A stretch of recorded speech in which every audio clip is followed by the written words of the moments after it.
Hello, welcome. So today we're going to talk about proper partying. It's a proper partying strategy. Say that 5 times fast. Yes, why do we need to have a proper partying? Like, what's the point of that, right? Because I don't know about you, but whenever I've not been prepared, I didn't party properly and I dealt with the consequences. Yes, proper partying, helping you prepare for those holiday parties that either you are hosting or someone else is hosting as well. So, first off, the day of the holiday party, what are we going to do? Set yourself up for success. You're going to eat a protein breakfast. Those who skip breakfast eat way more during the holiday meal or the party because we're hungry. So, eating a protein breakfast, at least 20 grams of protein in that breakfast, not your typical carb breakfast, which is pastries and bagels, which we typically tend to do a little bit more this time of year, right? No, you want your eggs. You want, yes, eggs are good for those of you who can have eggs. You want a protein shake. You want something that has at least 20 grams of protein in that meal, if not more. Protein satisfies you. It holds you over longer so you're not snacking. How many of you have, when you're going to a holiday party and you have a main meal, but yeah, appetizers are out, you fill up on all the appetizers, and then when the meal comes, you're like, I'm not hungry, but because it's the meal, I'm going to eat anyway. Done that many, many, many times myself.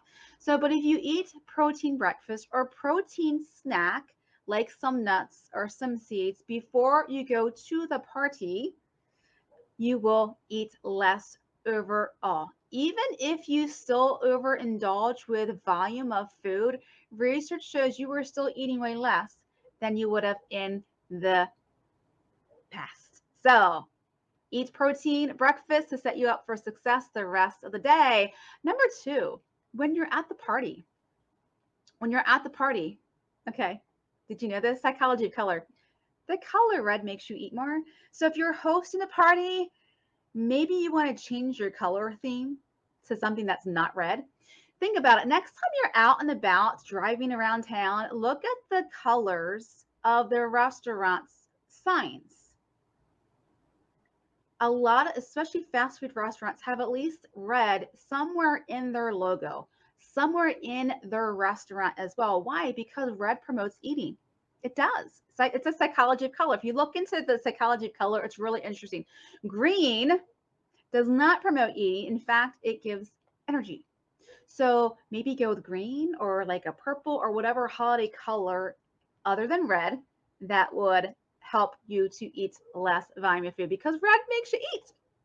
Also, ninja tip for you, if you're playing music, if did you ever notice if you go to a restaurant which has courses like more than just here's your food, like they have the first course, second course, third course, and they play music, what kind of music are they playing in the background?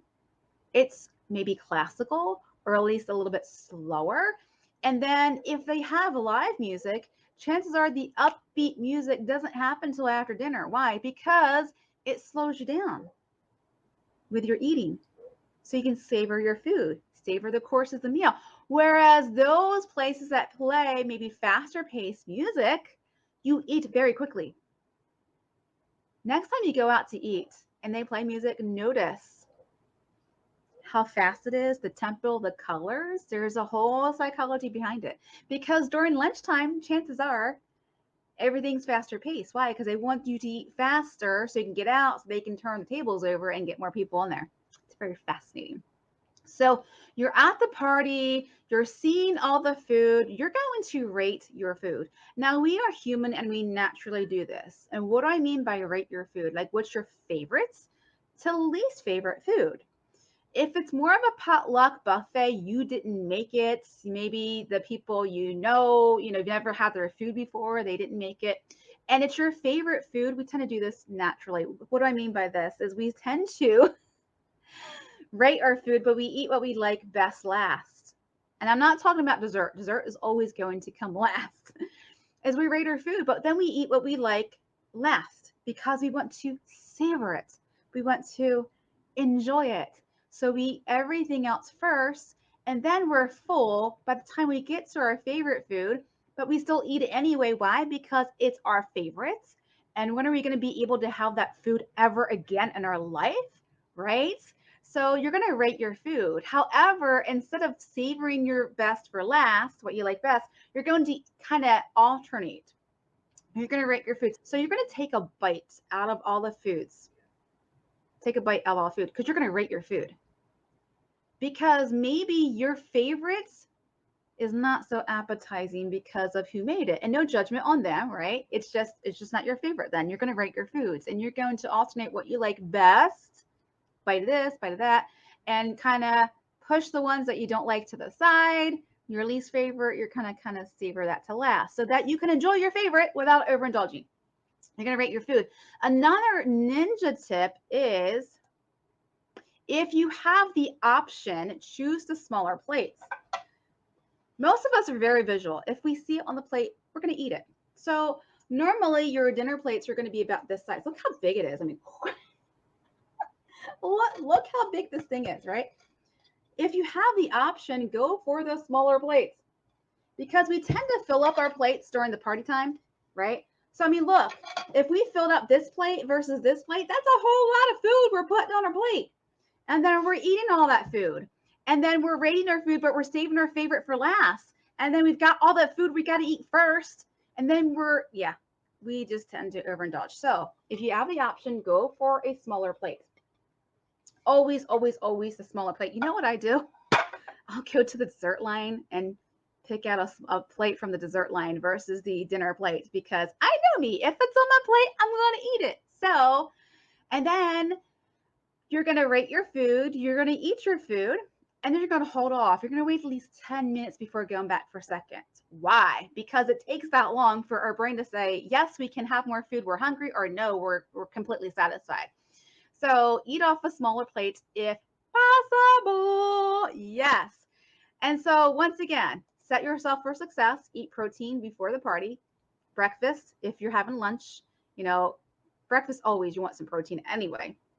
Lunch, make sure you're having protein. If it's a dinner outing, you're going to be careful if it's your own party about the color red. By the way, if you have a choice of colors of plates, if it's a buffet, choose the one that is not red if it's an option for you. Then you're going to try to get a smaller plate if you can. You're going to rate your food, but you're going to eat what you like best first, other than desserts. To your health, let's get to some proper party planning with these strategies I've given you here today to not overindulge this holiday season. Let's get you thriving this holiday season.